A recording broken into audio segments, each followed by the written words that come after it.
Welcome to K.TET physics academy.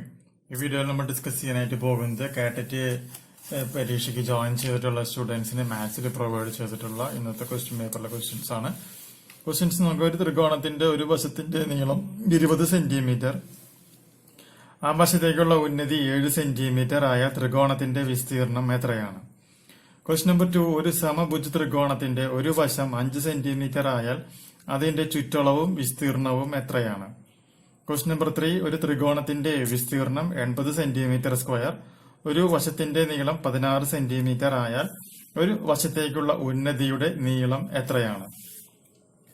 Question number 4. ഒരു ത്രികോണത്തിന്റെ വിസ്തീർണം 132 സെന്റിമീറ്റർ സ്ക്വയർ, ഒരു വശത്തേക്കുള്ള ഉന്നതി 12 സെന്റിമീറ്ററും ആയാൽ ആ വശത്തിന്റെ നീളം എത്ര? Question number 5. ഒരു മട്ടത്രികോണത്തിന്റെ ഉന്നതി 15 സെന്റിമീറ്റർ, പാദം 7 സെന്റിമീറ്ററും ആയാൽ വിസ്തീർണം എത്ര? Question number 6. ഒരു ത്രികോണത്തിന്റെ വശങ്ങൾ 25 സെന്റിമീറ്റർ, 39 സെന്റിമീറ്റർ, 56 സെന്റിമീറ്റർ ആയാൽ വിസ്തീർണം എന്ത്? Question number 7. ഒരു ത്രികോണത്തിന്റെ വശങ്ങൾ 13 സെന്റിമീറ്റർ, 14 സെന്റിമീറ്റർ, 15 സെന്റിമീറ്റർ ആയാൽ വിസ്തീർണം എത്ര?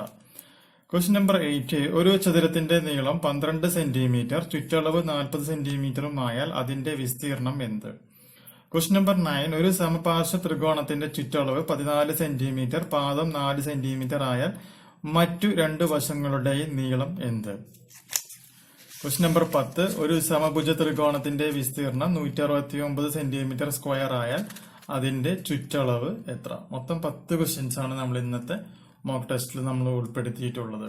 ആർക്കെങ്കിലും KTET 1, 2 ക്രാഷ് കോഴ്സിൽ ജോയിൻ ചെയ്യാൻ താല്പര്യമുണ്ട് എന്നുണ്ടെങ്കിൽ തീർച്ചയായും കോൺടാക്ട് ചെയ്യുക. +91 79 94 97 14 19 എന്ന് പറയുന്ന നമ്പറിൽ. ഓക്കെ ഫ്രണ്ട്സ്, പുതിയ വീഡിയോ ആയിട്ട് വീണ്ടും കാണാം. Bye bye.